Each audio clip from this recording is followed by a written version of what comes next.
Good afternoon. We'll now welcome representatives from the Civil Aviation Safety Authority. Did you have an opening statement for tonight? No? No, Excellent. No, thanks for that, Ms Spence. We'll get straight to questions. Thank you. Senator McKenzie. I want to go to the board positions.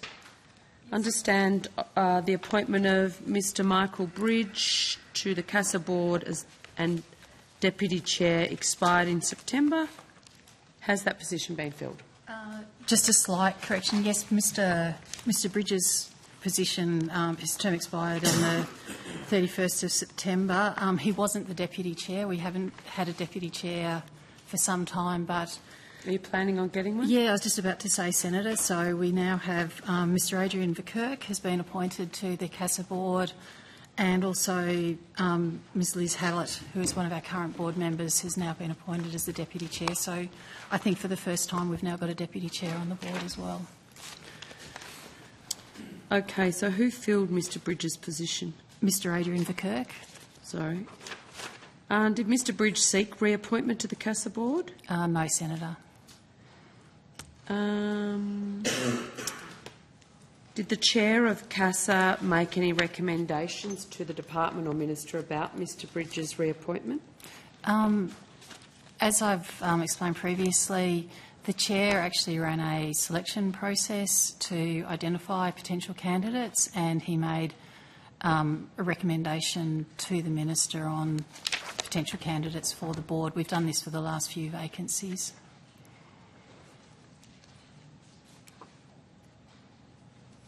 And what is the process for recruiting and recommending candidates for the CASA board?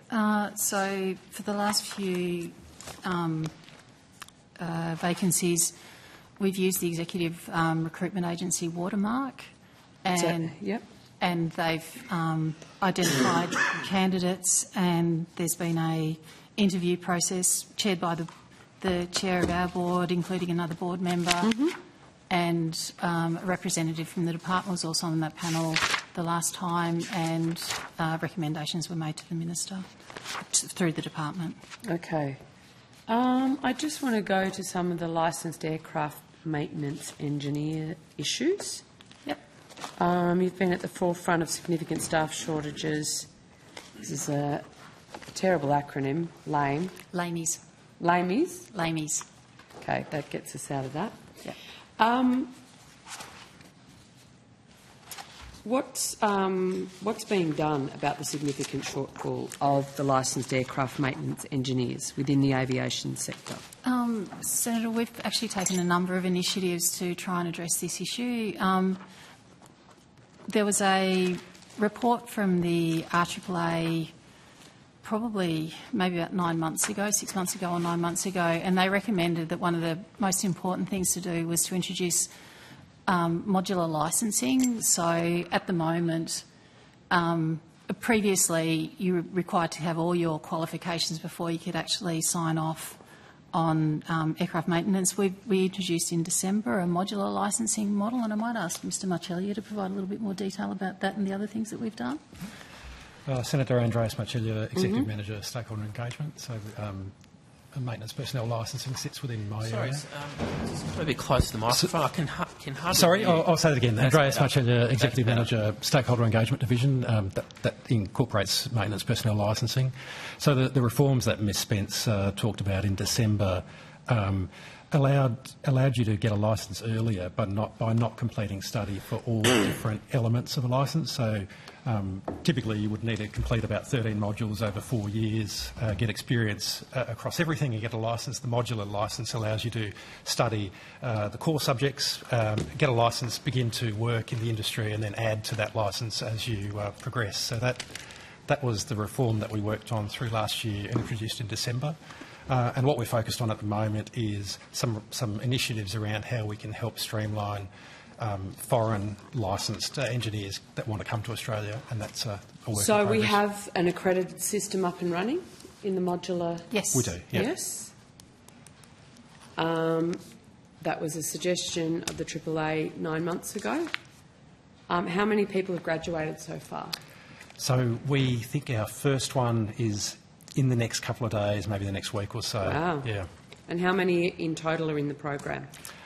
So we don't get visibility over the total numbers because most of the study gets done through maintenance training organisations. So yeah, we don't have accurate numbers of what's coming through the pipeline. Yeah, and so Senator, how it works is previously the people who were training to be a LAME wouldn't be qualified until after about 4 years.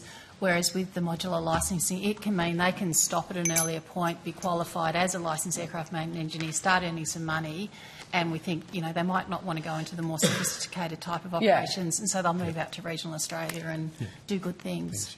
There's claims that CASA has placed a lot of barriers to training licensed engineers. Is that the case? Oh, Senator, I think people they saw it as quite a complex system and a lengthy system. So if you were a young person, the prospect of 4 years plus of training was one of the key initiatives that we were trying to address, so to make it more attractive for people to get through quickly. But we do have high standards. These are people that are signing off aircraft. They're signing off on the safety and airworthiness of aircraft. So it's an important role. So we're keen to maintain that level of standard, but make it easier for people to get into the system. So have we got a fast-track procedure to enable those more experienced foreign? So how quickly? So that's a work in progress at the moment, and we've got 3 different initiatives we're working on for that one. The first one, which we think is...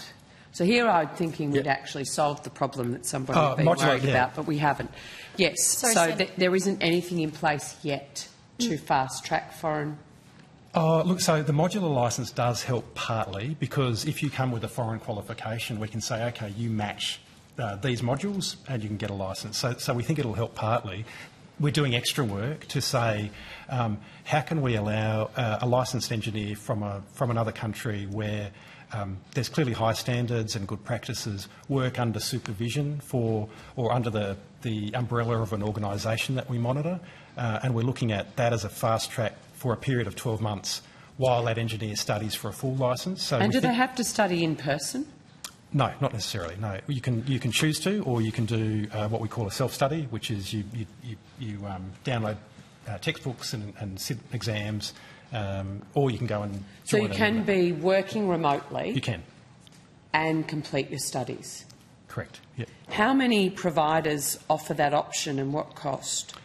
So the self-study pathway is direct with us, so you actually don't you'll tell me exactly how much it costs. Yeah, so cost-wise, the exams that you need to pass, we charge about, I think it's in the order of $70 or $80. The provider that administers the exam might charge the same amount, so you're looking at probably $150 to $200 for an exam. Multiply that by 7 or 8 times, under $2,000 would be our cost. What about tuition and... So if you self-study, download the textbooks, sit the exams, get your experience. The alternative is you go and join a maintenance training organisation and they can offer training in classrooms, they can offer practical training, and that's a kind of commercially run venture. There's a lot of competing providers that do that. Okay. Is this... So employers have been asking CASA to provide a fast-track procedure to enable those experienced licensed aviation engineers to be employed and obtain a CASA licence.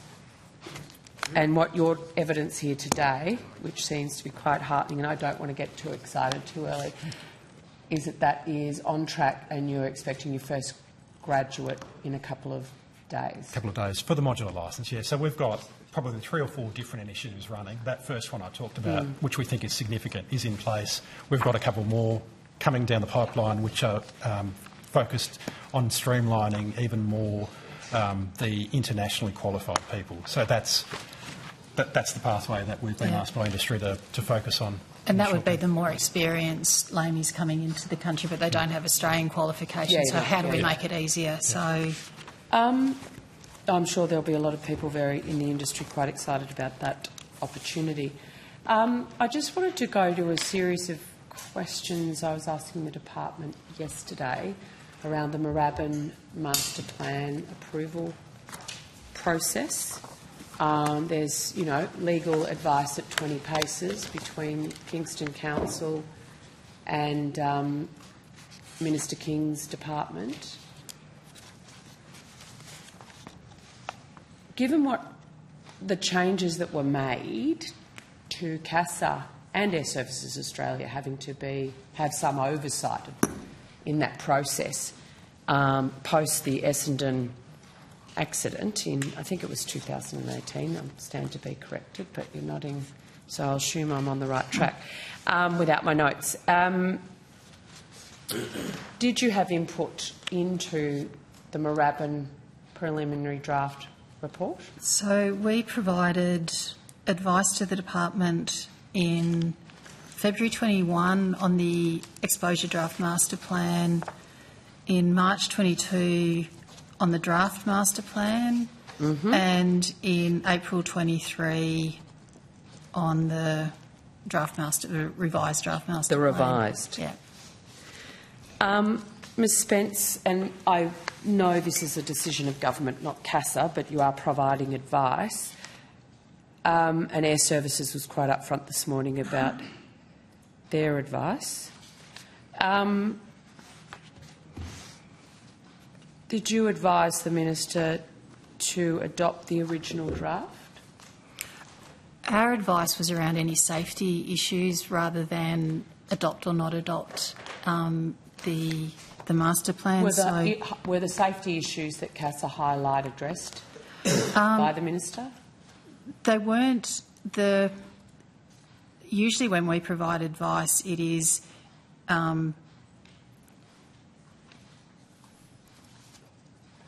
the amount of activity that can be managed if you have the developments that you're proposing to develop, and the advice that we provided in 2022, we said the same applied in 2023, but there was no significant issues that we identified from a safety perspective in relation to that master plan.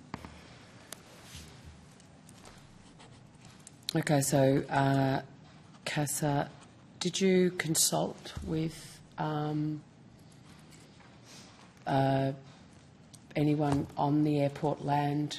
Like, did you consult with General Aviation, or did you was it simply a desktop review of the plan? Our advice would be the role of CASA is to provide advice on the safety implications of that, so we wouldn't have consulted with anyone. Do you think, given that there seems to be an inadequacy in the Act, that if the master plan is changed, there is no requirement to consult? And so it does seem, for some of these private entities, quite a neat way to get around issues to have a proposal consulted on and then change it. Senator, that's outside my area of responsibility. Our role is around providing advice on the safety implications of master plans. So how those master plans are dealt with would be better addressed to the department. Would you consider the changes to the Moorabbin master plan between your advice in March 22 and April 23 as significant changes? And from a safety perspective, our advice remained the same. Remained the same, that. yeah. But, and they weren't significant safety concerns. There weren't significant changes. Okay, that's it for me. The rest I'll put on notice. Thanks a lot, Senator McKenzie. Now, Senator Roberts, you had some questions? All right, I'll go to you, and then Senator Sheldon has some questions. Okay, thank you. Thank you, Chair, and thank you for appearing again. Could I have Dr. Manderson to the desk, please? Yeah.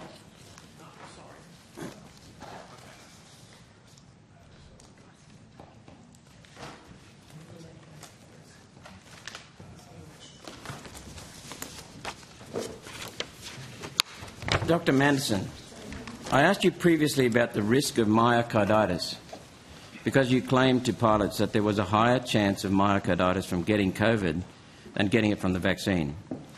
I provided you with a systematic review that refutes that. It's entitled COVID-19 Associated Cardiac Pathology at the post-mortem evaluation, a collaborative systematic review. It was published in the Clinical Microbiology and Infection Journal for 23rd of March 2022. I asked you to provide me with what evidence you had to base your previous statement about myocarditis on. That was in SQ 23004809. You undertook to provide that evidence that you had, but in the answer you simply referred to the TGA, deferred rather to the TGA. Not evidence you had assessed to make the comment you made. I'd like to ask, did you write the answer to SQ 23004809 or did CASA officials? Excuse me, Senator. I think we provided a follow-up answer to that, and we advised that the response was provided consistent with the requirements of the standing orders around responding to Senate estimates questions. Who did you provide that to, Ms. Vance? That was the answer to 00268 from committee question number 254. Who wrote the first response? Senator, I don't think it's actually... The question is directed to the Civil Aviation Safety Authority, and the Civil Aviation Safety Authority provided that response, and that's consistent with the, so who wrote this, guidelines for officials. The guidelines to officials? I approved the response. The guidelines to responses that the government has just put out? No, these are the... date back to February 2015. Okay. So why... I can table that response if that would be helpful for you, Senator. Yes, please. Won't get through it now in the interest of time. One of the studies provided by the TGA in what you referenced was Husby and et al. It's entitled Clinical Outcomes of Myocarditis After SARS-CoV-2 mRNA Vaccination in 4 Nordic Countries, population-based cohort study. Do you still stand behind that evidence to say that the incidence of myocarditis is lower? Dr. Kate Manderson, Principal Medical Officer at CASA. Yes, I do. Thank you. When you actually read that study, it says that 9 of the 109 patients were readmitted to hospital after COVID myocarditis, while 62 of 530 were readmitted after receiving vaccination myocarditis. That's 8% for COVID myocarditis and 12% for the COVID vaccine myocarditis. More people, as a percentage, were readmitted to the hospital after the jab myocarditis than after getting COVID by a factor of 50%. The evidence you cited doesn't appear to support your statement that there's a higher chance of myocarditis from COVID than the vaccine. Can you explain your contradiction? Senator, I'd like to make a point before Dr Manderson answers that question.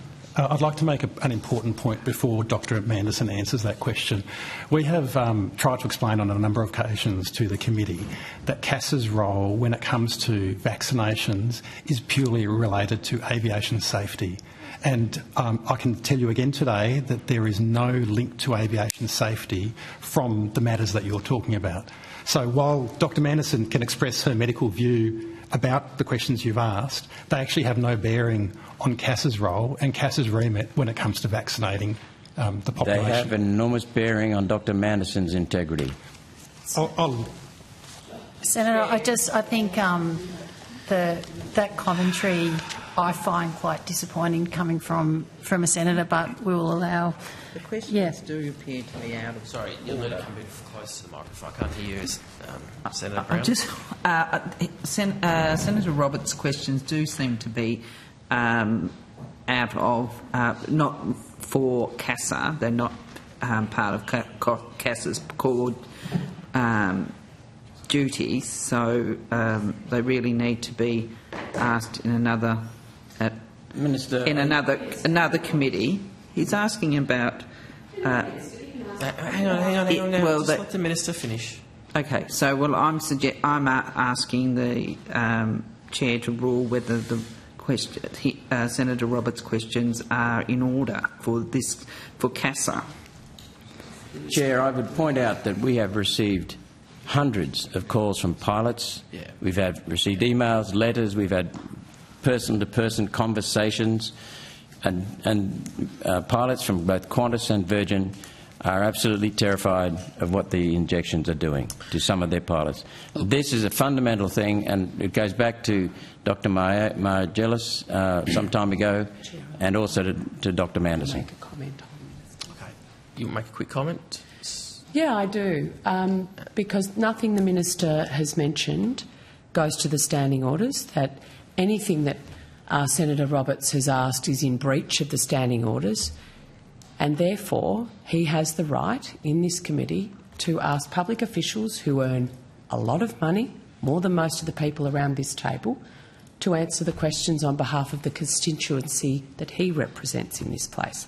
And I would ask that the officials are very experienced and are very patient and will be able to respond to Senator Roberts' questions. Okay, well, we've got to keep going with the line of questioning, but I was also going to say that if there were any particular areas, as you would know, as experienced officials, that do flag that, obviously with us here, that if you feel like it's better relevant to be answered by another agency or another department, but you know, I don't think it's our role also to tell senators what they can and can't ask, but we're going to leave it to your judgment as well too. But I think the minister's concern is that maybe some of these questions may be more appropriate in another committee throughout this fortnight of estimates. So, but anyway, let's continue. Senator Roberts, you have the call. Let's just continue. Regardless of what's in that study, is it your academic opinion, Dr. Manderson, that a collaborative systematic review can be completely nullified by a single population-based cohort study?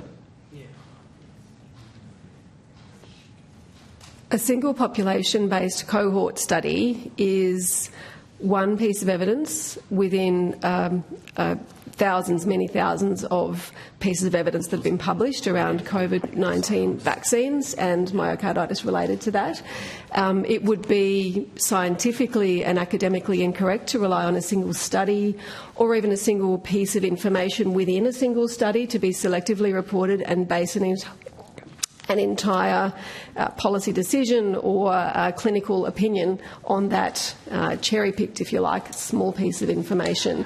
It's a really fundamental part of research and critical analysis that you understand the breadth and the depth of clinical information that's reported in the literature, how that the reporting is done, and even understanding the fundamentals of analysis of individual articles relating to things like sources of bias and sources of statistical significance and relevance in that sort of thing. So no, a single study should never be relied on, and a single piece of data within a single study should never be relied on. It is the breadth of information from a range of clinical literature, as well as its interpretation and application. It's called the concept of generalisability and applicability to a population study as it applies to a group. When you're forming an opinion using that information as to how it applies to your cohort. Thank you. Thank you. I understand all the terms you use, believe it or not. So you didn't answer my question. You went around it with a lot of terms. Is it your academic opinion that a collaborative systematic review can be completely nullified by a single population-based cohort study? Which would you put more credence in? So a collaborative systematic review, sometimes we call those meta-analyses, given more weight in terms of evidentiary power, I suppose, than a single study. The more data points you get from the more studies that are published, that are analysed, the more reliable the evidence will be. So you don't think a systematic review, which I provided, trumps a cohort study in the hierarchy of research? A systematic review is as good as the review process is done and the way in which it's done. So there are important academic guidelines on the way systematic reviews should be done, and that goes to the inclusion criteria for the articles that they refer to, the way they analyse the data within the articles that they've referenced, that they've selected to include, and the way that they have controlled for selection bias in choosing those articles. So there are systematic reviews that are... Single article-to-article comparison. Which is more valid? Which carries more weight? Unfortunately, it's not as simple as that. A poorly conducted systematic review is not as good as a well-conducted cohort study. Given equal quality, which one carries more weight? If they're both conducted with great quality and equivalent quality, then a meta-analysis and systematic review of multiple data points is better than a single analysis if they are done with the same level of quality. Thank you. Now, next question is that none of the studies you referenced from the TGA were actually published at the time you made your statement to pilots about the risk of myocarditis. Did you actually have any evidence at the time you made the statement to pilots in February 2022? That's what I asked. What evidence did you have? Nothing in your question or notice was available at that time. Nothing. So what did you rely on? So by 2022, there had been tens of thousands of research articles published into COVID vaccines and the relationship between those and any adverse cardiac events. In particular, very large studies coming out of the countries that adopted COVID vaccination quite early, in particular Hong Kong and Israel, published a lot of data. That research was published in globally... Excuse me, Dr. Manderson. Senator Roberts, sorry, but we should allow the witness to She's not conclude her answering the answer. question. Okay. It doesn't matter, Keep going. but just hear her out, and then you have an opportunity to ask her another question. So that evidence was published in globally highly regarded journals, the Journal of the American Medical Association, the New England Journal of Medicine, the British Medical Journal Cardiology edition, the Lancet, and the publications from the United States Centres for Disease Control and Prevention, the CDC. Those source articles formed the basis of the advice that was provided to medical practitioners in Australia by the National Health and Medical Research Council, the Therapeutic Goods Administration, and the advice from the Chief Health Officer of Australia and the public health authorities of each state. So in 2022, all of that information was available, and all of that information leading up to when I did that webinar was what I based that on. So your diversion is classically known as an appeal to authority. You put so many appeals to authority, and they're very, very clever. But I asked you a question. At the time you made the statement to pilots, that's what I asked. And you gave me a reference that was not available at the time you made that statement. So I asked you just now, what evidence did you have specifically when you made that statement to pilots? And secondly, nothing in your question or notice was available at that time. Why? Ms Spence wanted to add something just before too. Ms Spence? Yeah, look, Senator, again, it goes to the direction that we're going in with the conversation, and I totally respect the importance of you being asked to ask the questions, but I would like to put it on the record that every other country, every other national aviation authority took the same approach that Australia did. We did not work in isolation in this space. And I hear you're talking about the information and discussion that Dr Manderson had with the pilots, but I'm struggling to understand what the specific issue that there is around the actions that CASA took during COVID, which to me would seem to be a far more important issue to get to the heart of. If you thought we'd done something wrong, something different, something unacceptable, I'd like to have that conversation rather than a very detailed academic conversation around which of the 1,000 articles that were available at the time Dr Manderson relied on. Sorry, Chair, can I just add, I just stress Senator Mackenzie's point here. The witness is fine to raise a point of order, but it's got to be any claim not to have to answer a question has to be grounded in the standing orders and precedent practice of this Senate, and nothing you spoke about there, Ms Spence, did that.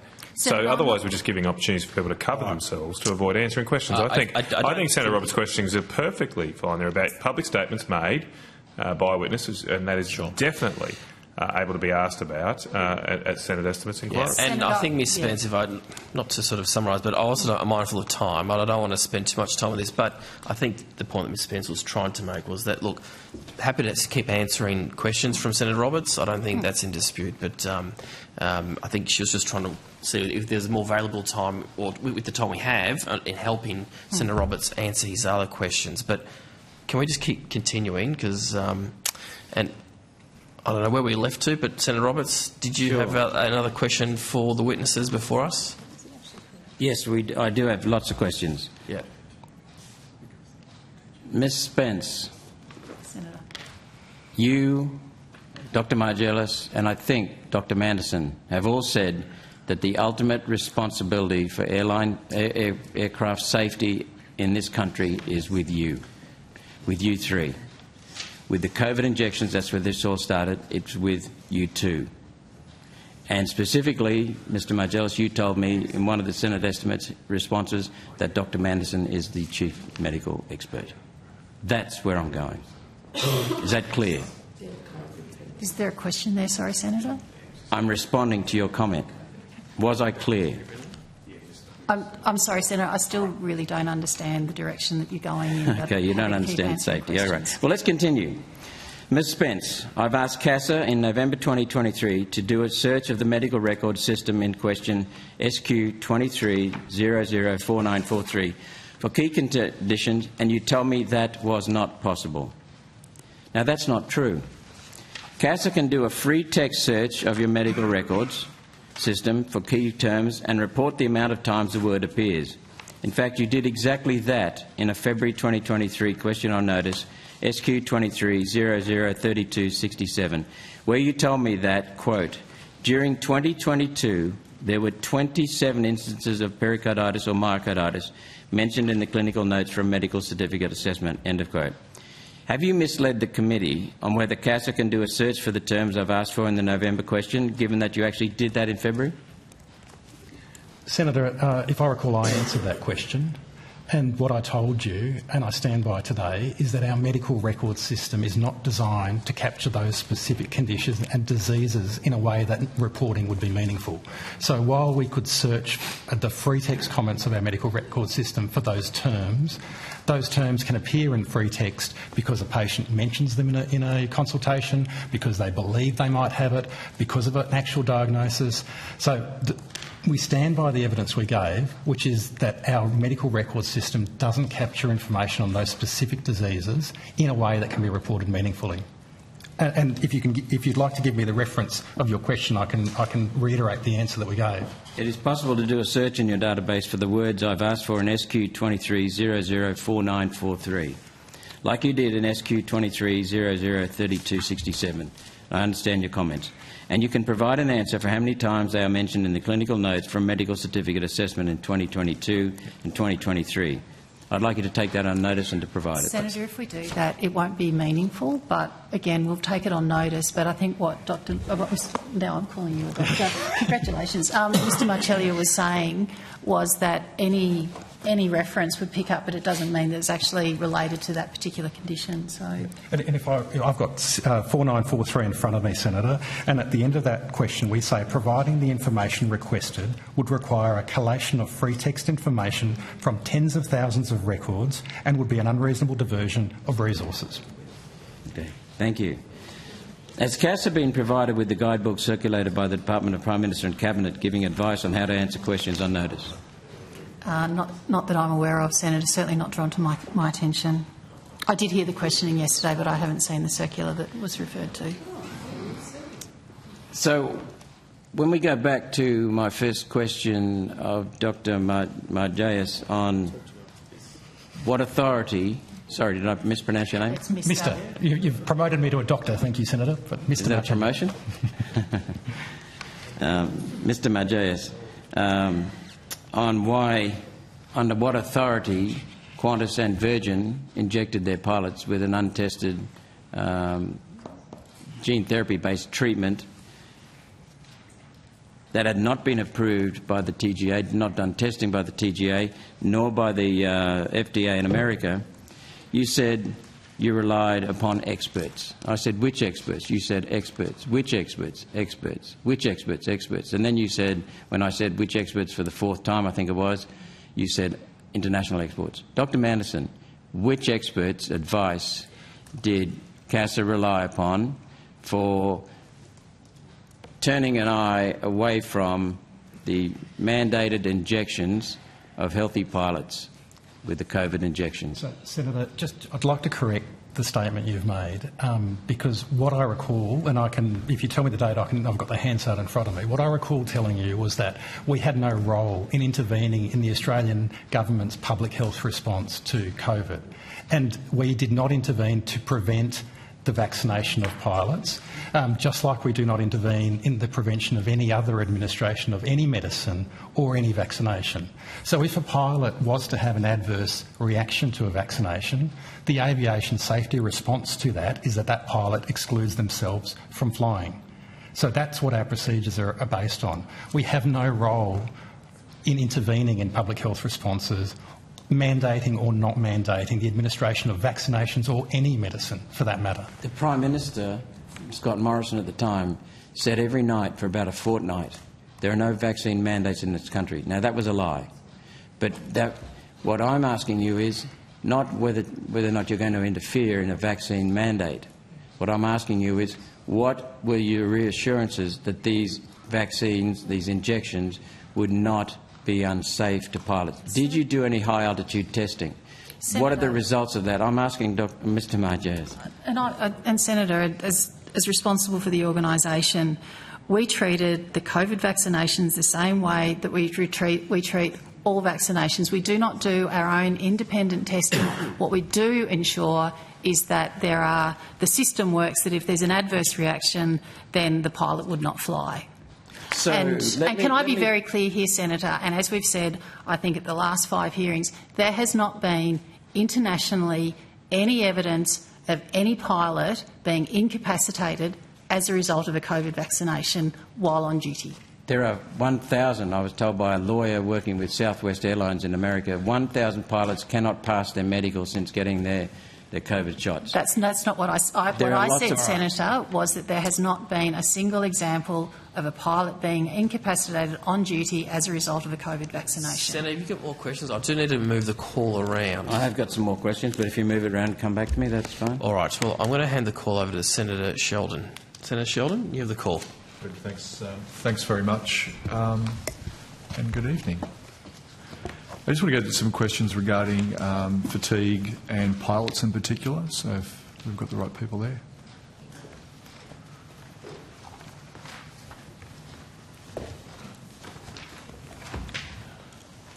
I'm happy to hand them up if necessary, but there were some articles, certainly on the 24th of May, referring to fatigue, particularly at Virgin, amongst pilots. And if you're nodding head, Mr.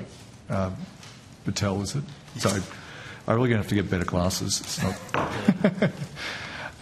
Mr. Patel, did you see those articles as talking about the concerns about extended fatigue and a reduction in hours, a reduction in leave that was being proposed at Virgin? Oh, good, thanks. Look, I just want to just step me through. The domestic pilots doing multiple flights a day could be rostered for 12-hour shifts before being rostered again after a 12-hour rest period, and this could go on for multiple days a week, back to back.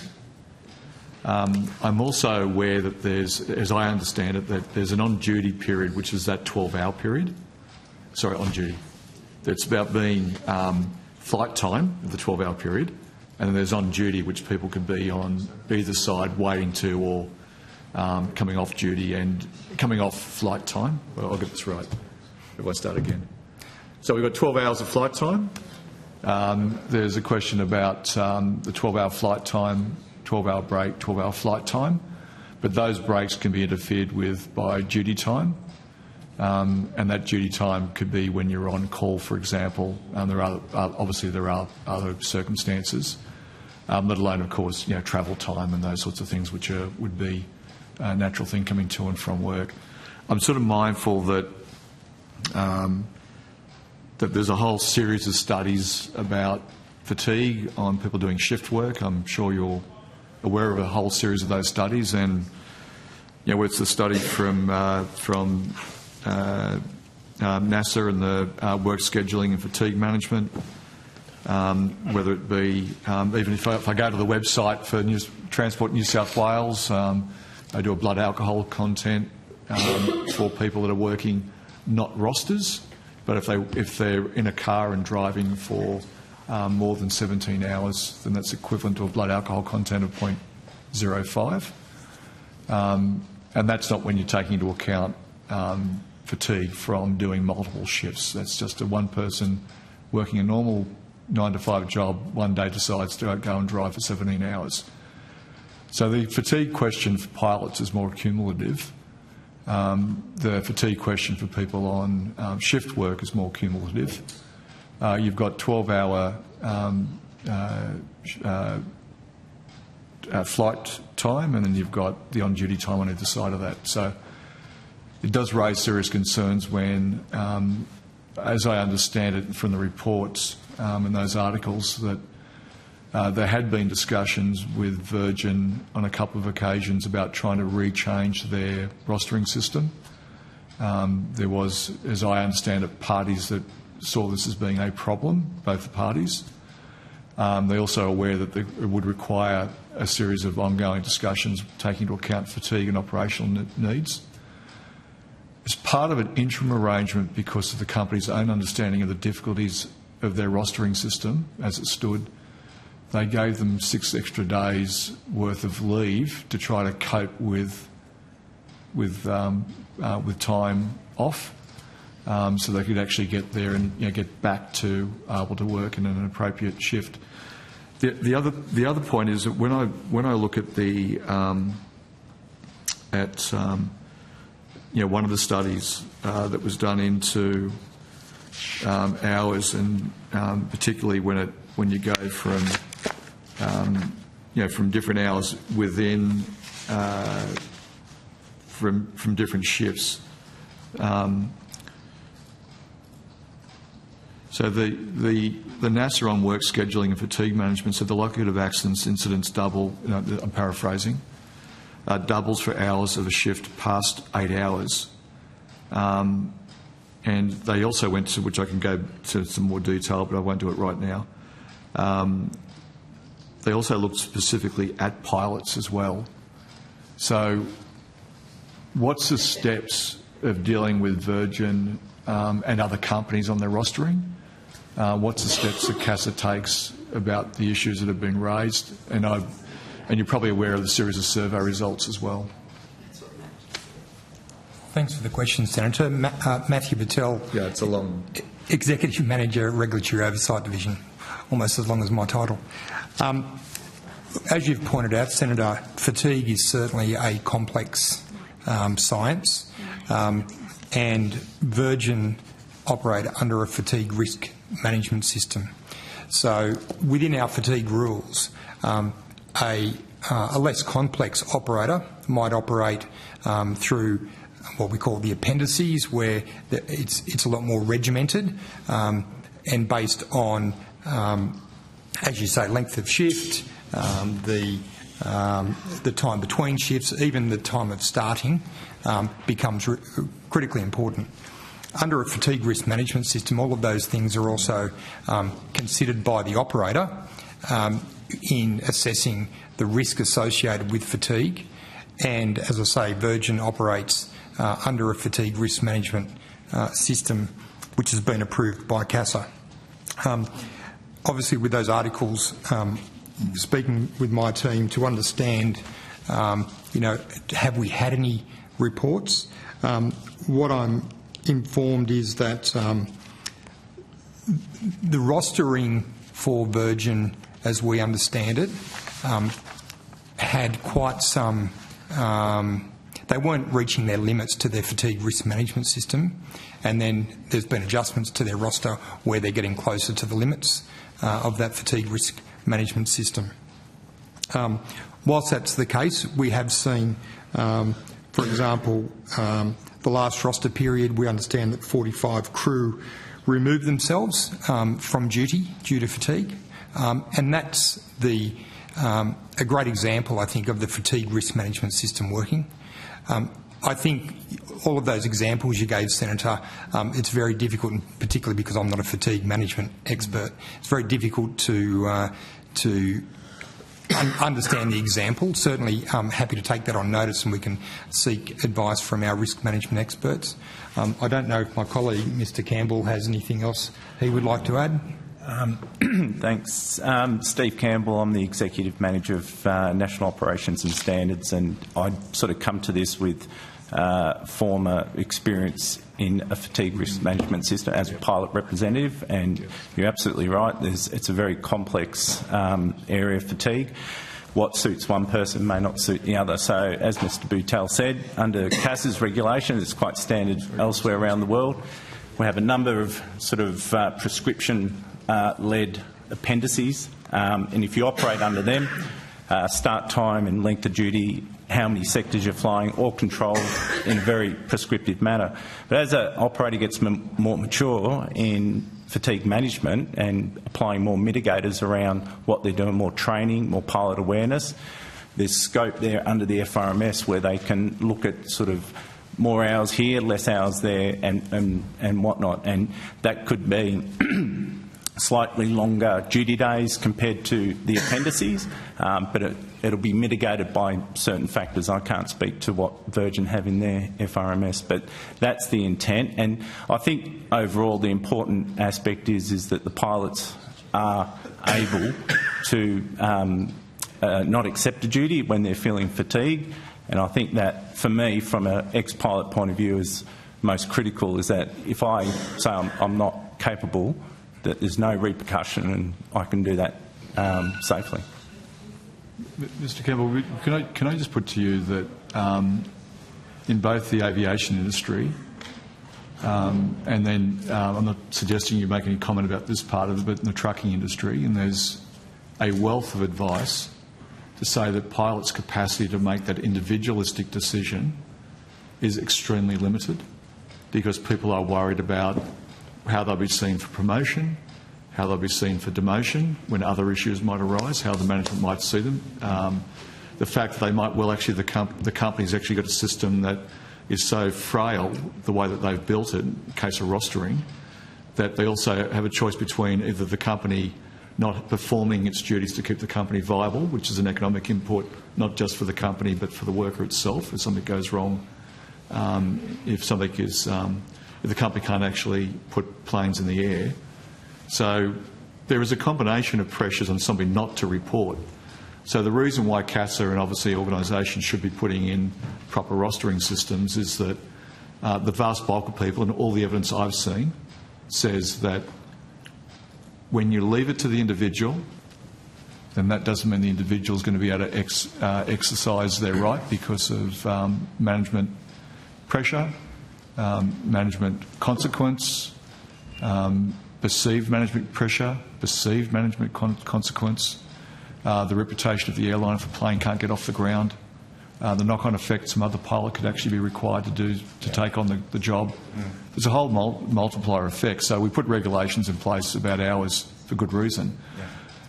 Does it concern you that a company that puts 6 hours, well, if a company puts 6 days extra leave in on the basis of concerns about their rostering system not working properly, because legitimate concerns have been raised by pilots, they then just say take the 6 days off, wouldn't that raise a concern about potential, I'm not saying actual, you'd have to investigate that, but the potential of fatigue still occurring? I don't see the world changing in 12 months for a pilot. We're not robots. Yeah, and I support what you're saying. I just can't talk to the specifics. And I've got to say, even under the prescription rules that we have, it's still up to the pilot. They could have an 8-hour day, but if they don't feel capable to perform the functions of that day, it's still up to the pilot. So we can only do so much, and I think from going to what you're saying without going to specifics in the Virgin case is that we'd be very concerned if pilots did have that sort of repercussions for walking off or reporting fatigue. That's where we would be very concerned. Sorry. I'm not aware of any of that. And Senator, just to add to that, totally appreciate your point about not being able to raise it with the airline, but there are confidential reporting arrangements in place either with CASA or the ATSB, and we, as far as I'm aware, but I'll take it on notice, we haven't seen any uptick in reporting on that. And going to Mr Butel's point, we saw the article that was in the press on Friday. We engaged closely with Virgin. We'll continue to explore to make sure that there is nothing that's being done that shouldn't be done, but the system that they have in place has been reviewed and approved, and so long as they're operating in accordance with that, we would expect the safety outcome to be appropriate. But totally,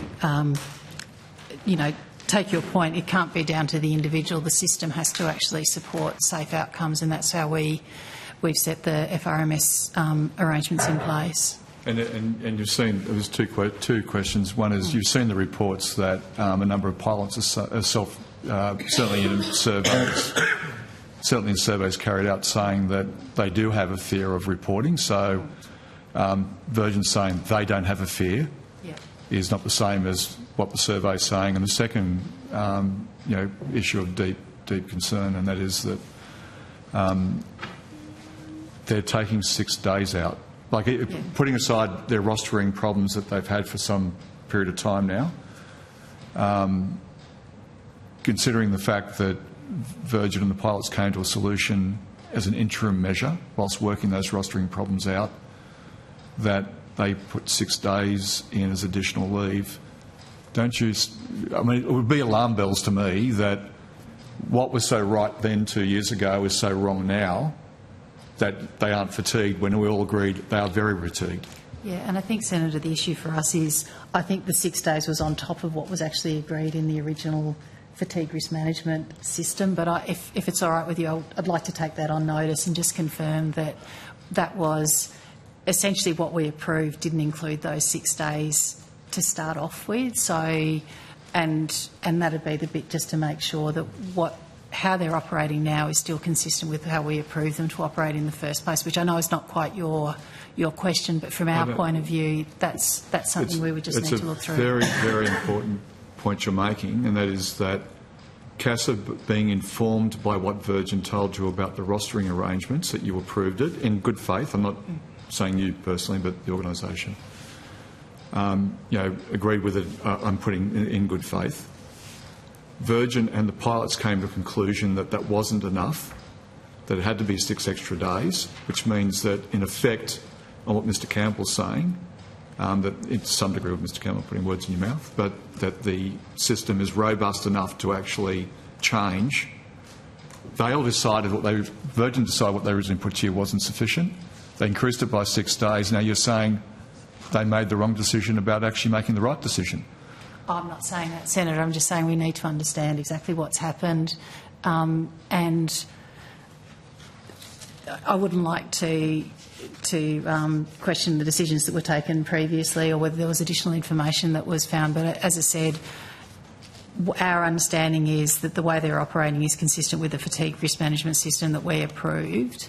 And I take your point about what might have changed in between our approval and how they've been operating, but I'd like to take on notice just what we approved and how they're operating now, and are we concerned? Can I then just, respect to taking that on notice, and that would be helpful. Can you also just explain to me then, if there's an operating approval, because in the processes of how the hours work, there's an operating approval, it's 6 hours less. It was proven to be wrong by Virgin and the Virgin pilots as not an appropriate figure that was put to you. Are you looking at whether the original approval whether they're meeting the original approval, or whether the changed circumstances of the additional 6 days, whether they're meeting that? Because if you're saying to me, just so I'm clear, if you're saying to me you're looking at the previous operating arrangements that Virgin and the pilots said was deficient, then that would be deeply worrying to me. What I'd be saying is what was originally approved, which I understand but I can't say for certain, didn't include those additional 6 days, understand why they decided the additional 6 days were required, and then the basis for which they're now not operating with those additional 6 days. Is that... That's clarifying it. Thank you. Senator, sorry, I can just add, it's adding 6 days of annual leave is quite a sort of generic approach, but we need to know the details of FRMS is very complex. So those 6 leave days, the pilot may be able to take them at any time during the year, which doesn't necessarily fix a pattern of rostering that may cause some fatigue. So from my old FRMS hat on, I'm sort of, the 6 days seems strange to me. So when we flip the question and say, what's the problem with them taking that away, we need to understand what other things were going on to understand why that might have been okay or solved a problem or that. But just adding, if I can just give a broad opinion, the 6 days, I know, sorry, I've gone down a path I shouldn't, but a 6 days annual leave is a strange way to deal with fatigue on a day-to-day basis. And I think this goes to this goes to a broader question, and you've touched on it, and that is that it's certainly important to pilots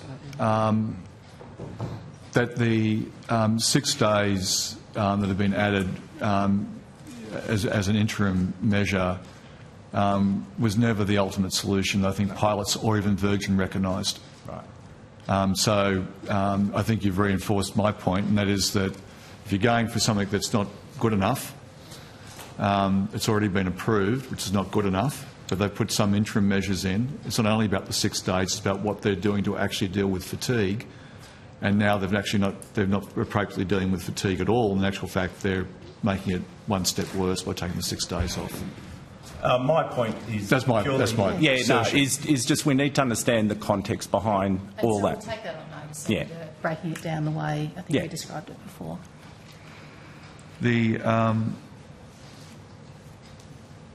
Would you be able to give us then the figures, just not right now, but you're welcome to do it right now if you've got them, but just the reporting and complaints about hours across different companies? Well, it'll be de-identified, I think, but if you don't mind, Senator, we'll take that on notice just to see. But I don't think there has been a spike in reporting, but as I said, we'll take that on notice. De-identified from individuals or de-identified from companies? That's what I don't know, if it's de-identified by organisation or just by individuals, so I just need to take that on notice. I'd be seeking to have it by organisation for the last, let's just say 5 years, be pre-COVID. Am I pre-covering? Senator, I'll check to see how we actually collect the data, and we'll break it down to the level of specificity that we can. Yeah, and if we can do it for 5 years, that would be the request as well, so we can see what the pattern has been. And just so just crucially, just so I can understand, when looking at standards for fatigue, is there a review going on regarding the standards at all? I know that a number of the international bodies are looking at, in aviation, are looking at reviewing the standards as well. Is there a review going on specifically at CASA?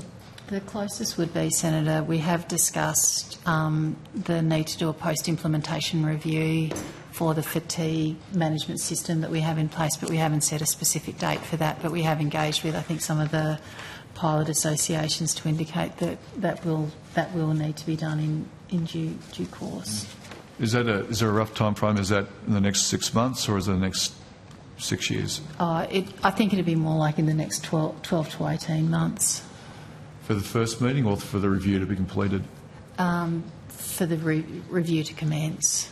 Wow. Or more reason why I'd be particularly worried about any change to fatigue arrangements that obviously add to fatigue. Yep. The 6 days, Mr Campbell, may not be the ultimate answer, but it would seem to be a worsening of situations. The situation, of course, particularly worrying that now for a number of years Virgin and the pilots have recognised that the rostering arrangement is deficient. Look, Senator McKenzie, can you just stop interrupting, because this is actually important for pilots, and I appreciate that you've had a lot of time asking questions. I'd like the opportunity to ask questions as well without being interrupted. Now, the other question... We weren't intending to interrupt, and I agree completely they're important questions. We're just asking to make sure the call got rotated as per earlier. Not trying to stop you at all. I'm sure Senator Sheldon doesn't have too much to go, but we will be rotating the call very, very soon. Thanks, Chair. Has CASA considered strengthening the standards to put on limits on how many days in a row an airline can roster a pilot to the maximum shift length and minimum rest period? I'm not aware of that, Senator, no. I should reiterate that I've been in this role for 3 months, and in discussions with the team, there's only been a passing mention of review, but no specifics. And Senator, I think the way the fatigue risk management system actually operates is we would be less likely to say this is how you need to do it when we're approving a system. So, again, they're very bespoke depending on the nature of the operations that are involved. So I don't think there's a specific conversation other than, as I said, whether the need to do a post-implementation review around these arrangements overall, as opposed to introducing any other specific standards. And just about the standard, just the last follow-up question. So that the post-review, the post-implementation review after that 12-month period, is that you do a 12-month? If I understand correctly, you do a 12-month and then a review. Is that happen or not happen? Senator, all I was saying that the time frame in which we would commence it would be within probably the next 12 to 18 months. But as Mr Campbell has said, we haven't gone through a forward work program to say exactly when it would start and how long it would take. But all I can say, it would be done very closely in consultation with industry, including pilots, not just airlines themselves. And can you come back to me what the process is of the reviews, the final decision-making process? I know that's all standard. The role that the airlines have in that piece, because part of it's making sure that a number of pilots who don't have a great deal of confidence in the system. And what they're facing at the moment about what those processes will be will be a great deal of assistance. Yeah, we certainly engage pretty closely with the Pilot Association, so I can assure you they would be involved in any processes that we undertook. And I'm looking forward to with the 6 days being taken off. The final question: with the 6 days being taken off, if that's what per the reports, what does that trigger? Well, Senator, as I said, from your point of view. From my point of view, it's just trying to understand what was originally approved, what's being changed, why it's being changed, and what the impact of that is. And so the first point will be actually doing our due diligence on what was actually approved in the first place, and then why, with the 6 days were added in, why they were added in, then understanding what the implications of taking it out. And then if we're concerned about the implications of that, then we'll engage with Virgin on how they're operating their fatigue management system. So we'll work our way through it. Well, I'd be deeply concerned as a person who flies a lot if someone's taking and worsening fatigue, but thank you. Thanks a lot, Senator Sheldon, for those very important questions. Thank you very much also to the witnesses. Now, Senator Brockman. That's right. And then I think Senator Rennick had one or two things as well, and then I'll hand the call over to Senator Roberts. So just so people are clear. Senator and this might be very... Thank you, Chair. It might be very quick indeed, because I might be barking up a wrong tree. But I met with a group of young female trainee pilots. Amazing, very committed to their careers. Very grateful for fee help assistance for part of their study towards a commercial pilot's licence, but they raised the issue that certain components, in particular, I believe they said some aircraft ratings, does that sound correct, are not available to be claimed through a fee help arrangement. And I was told that CASA has some responsibility in deciding which course components are available to be accessed under fee help arrangements. Can you explain to me how we got to where we got to in terms of some parts being claimable and some parts not being claimable, and whether there has been any discussion or consideration of those ratings being able to be accessed under fee help arrangements? Yeah. Senator, I think I know where you're going with this. So my understanding is that the fee help system, which we don't administer, that's part of the education. The courses, is that right? Not quite. So we're concerned with a licence outcome. The education system is concerned with a qualification, whether that's a diploma or a trade certificate or a degree. I think the issue that you're describing is the assistance that's available under the VET scheme and the HEC scheme is linked to receiving a qualification of a licence. So as part of your training for, say, a commercial pilot, you might train on particular aircraft types, which means you'll have a type rating for that aircraft. Once you qualify and you hold a commercial pilot's licence in your hand, I don't believe there is fee assistance available to go and then add additional ratings to that licence. So it's about it's designed to help you qualify, become a commercial pilot, and then, for example, once you're a commercial pilot, you can go and get a King Air rating or an Airbus rating, and those specific ratings can be quite expensive, and they're typically not. They're not funded. Sorry to interrupt, but I know we're short of time. As it was described to me, for them to continue in their educational journey, they required these ratings.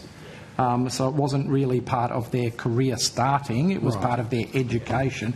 So I guess my question is, if it's not you, who do I need to talk to try and address that issue? So why don't we try and run that issue to ground? Because my understanding is as I've described it, the fee assistance or the HECS is available until you get a licence, and then it's up to you once you have a licence whether you want to add things to that. They were literally, these young women were having to go back to working at, retail, in restaurants to earn enough money to allow them to continue to train effectively. And it could be an instructor rating, perhaps. So maybe they qualify. If there was any way of getting them to get into contact with us directly, we would be very happy to run to ground, because there are, the intersection between CASA requirements for a licence and the tertiary qualifications and how the system works there, we do find that there are rub points, and it's easy to deal with them on a case-by-case basis, to be honest. And when we get a good example of where the two systems aren't talking to each other, that gives us a basis for engaging. For example, it might be with ASQA or... So do you mind if I reach out to you directly on that? Yeah, that'd be great. Great. Thank you very much. Thank you, Chair. Yeah, got a couple of quick ones. Yeah. Hi guys, how you going? Great, thank you. Look, I just want to come back to remarks about the virus having more of an impact on the heart than the vaccine. Have you actually read the TGA non-clinical report on the COVID Pfizer vaccine? Sorry, say that one again for me, Have you please? read the TGA non-clinical report on the Pfizer vaccine? Did you read that as a part of your preparations for working with? I'd need to know which TGA report specifically, because there are quite a few. It's the non-clinical report for Pfizer vaccine. I can't say specifically if I've read that, because I'm not familiar with exactly which document that is. Okay, well, I would have thought, and I'll say this to all doctors who recommend vaccines, that before they recommend them, that they would read the non-clinical report that explains the biochemistry pathway. Sorry, Senator, I think it's one of the issues that we've been going through with Senator Roberts, and our role is to make sure that aviation safety is not compromised. We do not have a role in approving vaccinations. I realise that. I realise that. No, hang on. Sorry, Senator. Okay, so I accept all of that, right? But she's a doctor that is paid by CASA to, aviation safety, but obviously that would include pilots' health, We're right? not mandating vaccines on pilots. We're just making sure that pilots who are vaccinated are safe, and it doesn't matter what the basis of and that's what I'm leading to. Okay, so if you'd read the report, you would know that this is a new style of vaccine that basically takes the spike protein and encodes it in an mRNA-encoded spike protein encapsulated inside a lipid that goes into all body organs. Okay, so that particular report, because I'm like you, I don't go on studies either for something that basically many people recover from in 2 or 3 days. So by the time you've started the study, people with any decent sort of health would probably be recovered. But it's very important to understand the pathway of the vaccine. All right, so this is completely different to a protein vaccine. And we know that this, and authorities have admitted this, that the vaccine causes myocarditis, which can lead to cardiac arrest. So that's my interest in this. It's like you can have headaches and that, but cardiac arrest is sudden. And because we know, and the authorities have admitted this, that the vaccine can lead to myocarditis, which can lead to cardiac arrest, I would have thought that was relevant in the case of pilots. Would you not agree with that? Yes, it's relevant in the case of pilots. What we look at is if a pilot has a vaccine and then has a reaction to that vaccine, we look at the nature of their reaction to that vaccine and see whether or not that reaction and the consequences of that reaction is safety relevant for medical certification purposes for aviation. So whether the likelihood of having a reaction and the nature of the reaction in terms of having the drug itself or not, that's not for us to determine. Yeah. In the event of a reaction or a consequence, our job is to determine whether or not that reaction or consequence is of safety relevance for aviation medical certification. So that's our end of what we do. And I guess that's what I'm saying to you, because we're talking about cardiac arrest here or sudden heart issues, and that's a recognised side effect of the vaccine now. I would have thought that would be a risk from the point of view, if you've got a pilot in a plane has a sudden cardiac arrest, that creates a risk. So one of the things that we look at in medical certification is likelihood. Yep. So if you have been exposed to a particular clinical situation, what is the likelihood of that leading to an in-flight incapacitating event? The likelihood of a COVID vaccination leading to an in-flight cardiac incapacitation event, or any, is exceptionally low compared to many other things that we issue certificates for. Okay, because that brings, you've said previously that it's less than the actual risk of the virus. If you read the report, it says they've done codon optimisation to increase the expression of the spike protein. So it's actually the vaccine produces more of the spike protein than the virus. There's actually 13 trillion mRNA strands in an average 30 micron dose. There's 32 trillion cells in a human body. So there's a lot of strands if you get a bad dose. Well, I say a bad dose, an effective dose. Senator, maybe I could try and explain it just slightly differently. So, in the event that you did have a bad reaction, and we knew you had a bad reaction, we would remove you from the aviation environment. So even if that led to a... Okay, so I'll take your point. These things happen not 15 minutes after they happen down the track. And I'm talking about a relative risk thing here, right? So, there's risk from the virus, there's risk from the vaccine. What I'm saying to you is I think there's actually a higher risk from the vaccine in regards to cardiac arrest, because the way the vaccine's designed is to produce the spike protein, which causes an problem with the antigen peptide, which is what causes the heart problems. So you've got a greater risk from the vaccine, that's what I'm saying. And I guess, Dr Manderson might have a view on that, but from an aviation medical certification point, it actually doesn't make any difference to us. Right, so if what you're saying is entirely true, we would still remove the individual from the aviation environment. Aviation safety risk is managed.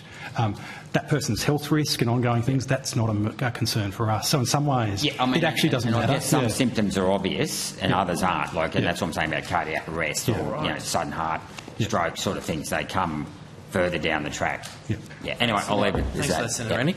Now, you've got about 8 to 10 minutes worth of questions, Senator Roberts, and then we will go to dinner, and then... I've got 2 quick questions, very quick. All right, well, you go. Do your 2 quick questions. Do you want me to do them now? Do you want to do them now, or do you want to do Senator Roberts? If Senator Roberts is okay, I could go for it. Do them go for it. now. And just so people know, we've also agreed to release the Australian Maritime Safety Authority. We'll have dinner, and then after dinner, we will start with the Northern Australia Infrastructure Facility, followed by the Australian Transport Safety Bureau. So there's just been a slight rejig in the other program. Thanks, Chair. These are on behalf of Senator Fawcett, who couldn't be here this evening. Has CASA published an updated AOCVA material on their website? Senator, perhaps if I jump in first and then Dr Manderson can explain. So we are in the final stages of settling and formalising that test. So we have begun to publish some information on our website in preparation for that. We expect to complete that process over the next week or so. So the information you have published, has that been approved through approved CASA processes? Yes, Senator. Okay, and you say the rest of it will be in the next week or so? Give or take. We're working through the final stages, and what those final stages are about making a legal instrument to very clearly present to the aviation community what the testing options are for colour vision, and it'll be in a form that is clear and transparent, not subject to change, and create the stability and the certainty that we've been seeking through the process. I think you've just answered this next question. Will implementation be subject to an instrument? Yes. Senator. Okay, and that instrument is what will be finalised in the next week or so? Correct. And is that instrument a disallowable instrument? Senator, I don't know, Senator. If you could take that on notice then. Obviously disallowable by the Parliament I'm referring to there. Okay, that's it, Chair. Thanks, Thank you Senator very much. Canavan. Senator, just got advice from my legal expert to say no, it's not disallowable. Okay, thank you. Thank you to your legal officer. Senator Roberts, Thank you. call, and then we'll go to dinner. Thank you. Mr. Margelis could not tell me the specific names of the experts upon which CASA relied for just turning a blind eye to Qantas and Virgin mandates, which were not government mandates. Dr. Manderson, can you tell me specifically which medical experts you relied upon for allowing Qantas and Virgin to mandate the vaccines? Who gave you the advice? The Chief Health Officer of Australia at the time would be one important name. Did you actually get his advice? Senator, I think we have gone through this previously, and I appreciate... With Mr. Margelis, and he wouldn't tell me the name. So But I think what Chief Medical Officer... Sorry, Senator, do you want me to finish? Do you want me to allow you to keep interrupting? Senator Roberts, come on. You know that's against standing orders. There's been a lot of protection Senator of Dr. Roberts, Manderson. no. Just allow Ms Spence to conclude her answer to your first question. She's not answering my question. Dr. Manderson is. Well, whoever was actually, I thought I heard Ms Spence, but I'll allow CASA to respond to your question. CASA? All I was going to say, Senator, is we've tried to explain before that we don't get individual advice on specific issues. We rely on the advice of the health experts, and in this case, as Dr. Manderson has said, the Chief Health Officer of Australia was basically, a key source, but the TGA was also providing advice, and I think we have actually put that in response to questions, or was in some of the Hansard previously. So it's, the reason I'm following up is Mr. Margelis said that it was the experts and he wouldn't name them, and the experts wouldn't name them. And then we went to international experts, so I gave up then. So, okay, your answer is Chief Medical Officer, not Chief Health Officer. I presume federal you're talking about, Chief Medical Officer? Yes, Senator. That's important. Chief so, Health Senator, Officer. Perhaps you could refer me to your question specifically so that I've got in front of me what you're talking about.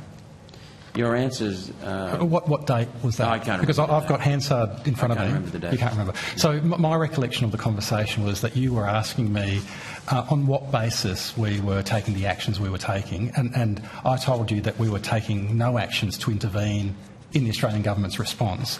The advice, as Dr Manderson pointed out, about Australia's response was not being led by us, it was being led by health authorities. So we did not intervene and override advice of Australia's Chief Medical Officer or other health experts. So you have told me that the buck for safety, the buck ends here for aviation safety. You did not do any testing at high altitude pressures, correct? So you just assumed Pfizer and the Chief Medical Officer and the TGA knew that the pressure would be okay at high altitude. So as I was trying to explain a moment ago, what we're interested in from a vaccination or a medication perspective is it likely that you will get into a cockpit and you'll have a sudden incapacitating event and be unable to fly the plane? That's our primary concern. And for all vaccinations, including the vaccinations that were... At altitude? At altitude. Our primary concern was whether that medication, that vaccination would cause that event to happen. There is no evidence in Australia or anywhere around the world, and we've checked with our regulatory authorities and our colleagues in the US, in Europe, there is no evidence of that event occurring anywhere in the world over the last several years. So I think we were on pretty sound footing to not intervene and prevent a particular cohort of the population from being vaccinated when that's not our role. So let me ask you a few more questions around that, because I want you to remember at all times your answers to me, when it comes to safety, the buck stops with you, CASA. So there's no high altitude testing done that you're aware of. Are you aware that the TGA, when I asked them the question, what tests they did in Australia on the vaccines, they said they did no tests and relied on the FDA. Are you aware of that? Senator, I reiterate what I said, that they are not matters for us. So we look at it from an aviation safety lens. And Dr Manderson has been involved in international panels looking at aviation safety on a number of different topics, so I'm sure she can step you through that. So there is no evidence whatsoever over several years now of there being an aviation safety risk. That's our concern. Whether the vaccine has other effects or other issues... You relied upon the FDA, on the TGA. That was one of your people that you relied on. Now, the TGA admits it did no testing, and it relied upon the FDA. The FDA, prior to TGA's announcement, admitted that it did no testing and relied on, wait for it, Pfizer. So are you suggesting... Now we find out Pfizer in their trials had hundreds of fatalities.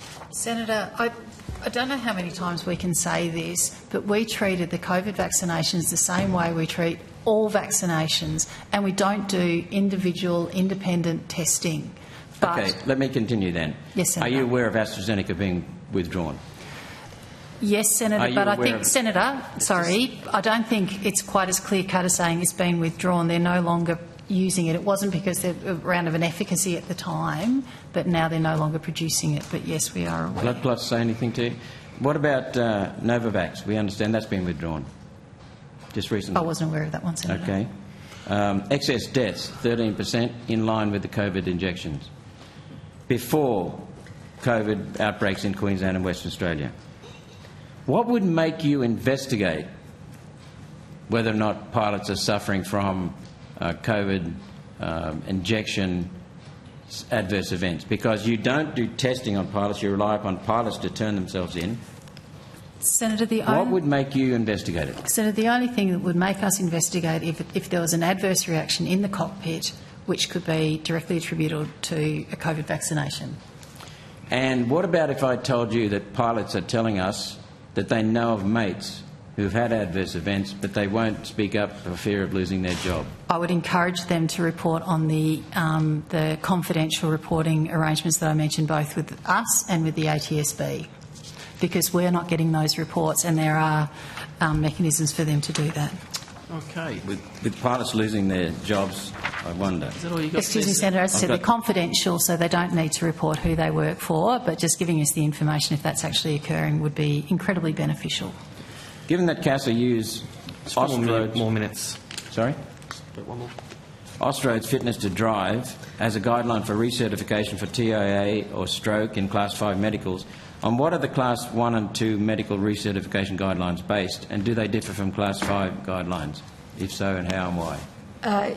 So the Class 1 and 2, which is the commercial pilot and the private pilot medical certificates, the standards for those are based on the International Civil Aviation Organisation medical standards for certification for pilots for commercial and private.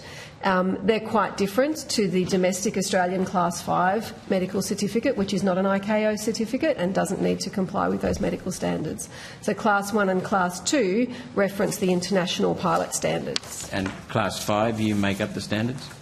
Class 5 medical standard was developed through really extensive consultation through technical working groups with both doctors and pilots, and the operational input from pilots in particular. It also went through a really strong risk assessment process within CASA to determine what those standards should be, mapped against the risk treatments for the operational restrictions with the Class 5. But my question was, CASA developed those standards. I'm not interested in the process. CASA developed those standards. Yes, CASA developed those standards. Thank you. CASA allow airlines to push pilots to the limit as a routine practice. This is facilitated by a concession given to the airlines masquerading as, quote, fatigue risk management. CASA have allowed airlines to use this system as a shield when continuing to roster pilots to fly unreasonably long hours. Do Class 5 medical holders and Class 1 and 2 medical holders operate in the same airspace? So, Senator Roberts, what were you quoting? Was it a... Because I'm for the benefit of the witnesses, I think they'd like to see some of the source of that quote. I'm not quoting from anything here. My research assistant.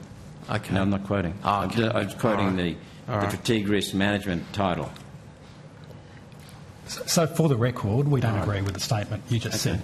Do Class 5 medical holders and Class 1 and 2 medical holders operate in the same airspace? Yes, they do. Thank you. Is a Class 5 medical holder a single pilot operation? Yes. Yes, it is, yeah. Okay. You had some doubts, Dr Manderson. I think they answered the question. Sorry, only because I felt it was self-evident, but yes, it is. Okay, thank you. So if a Class 5 medical holder with a recent history of stroke or TIA, after 4 weeks of grounding, is back in an aeroplane at the holding point at an airport and has a relapse, his or her aircraft taxis out in front of the landing heavy jet fully laden. Class 1 and 2 medical holders can operate with multi-crew and autopilots, as well as current pilots, repositioning as passengers in the cabin on numerous flights. Class 5 pilots have no backup. Is that correct so far? Senator, Perhaps you could repeat the question. Yeah. I'm not sure what the question was in that. We've got a heavy laden jet coming into land, and we've got with Class 1 and 2 medical holders, and we've got with other backups on their position, and we've got a Class 5 just about to go in front of the path, and they have a I think that's relapse. Senator, it feels like you're describing, without being derogatory, a weekend warrior landing in the same place as a large commercial air transport operator, and I'm just trying to... Okay, let's continue then. We'll get on to your weekend warriors. What value does CASA place on the designated medical examiner's ability to diagnose and recertify pilots? And what situations require CASA to intervene with their diagnosis?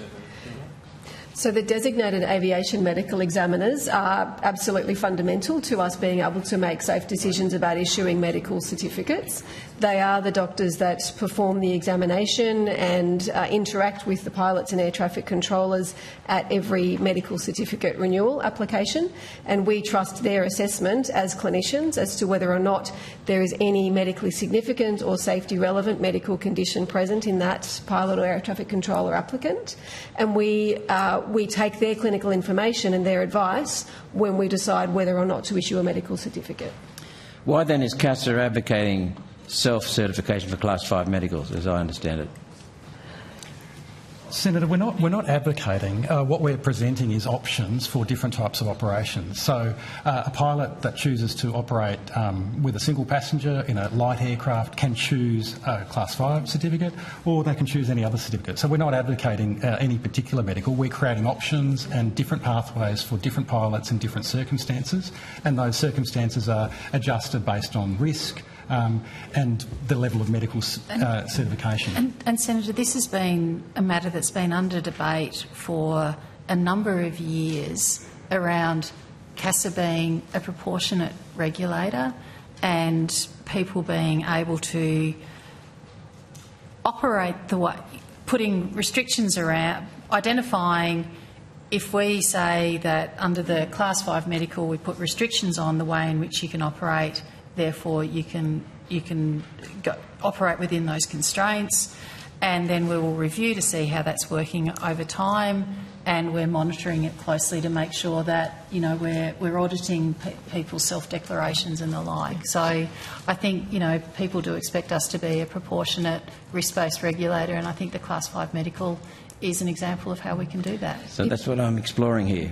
I'm trying to understand. I'm not a pilot.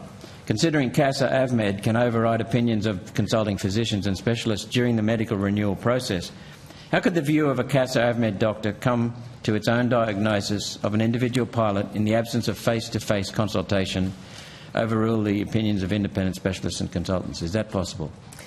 The aeromedical decision-making process is more than and different to the clinical decision-making process.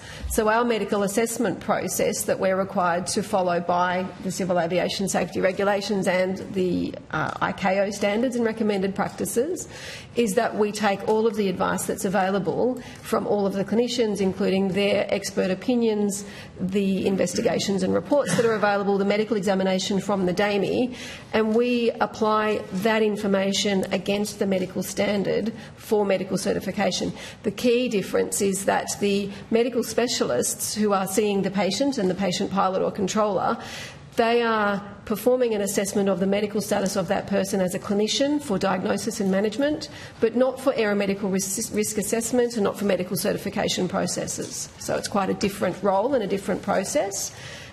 We consider their advice, but their advice is about the condition and its disease and severity, not about its safety relevance for medical certification. Now, Senator Roberts, we need to break for dinner. Are you close to finishing, or because We might come and put these on next Senate estimates. If you wouldn't mind, that would be great. I know I promised 10 minutes, but I've actually given you close to 15. But thank you very much. No, you're more than welcome. Now, we are going to release CASA. Thank you very much for tonight.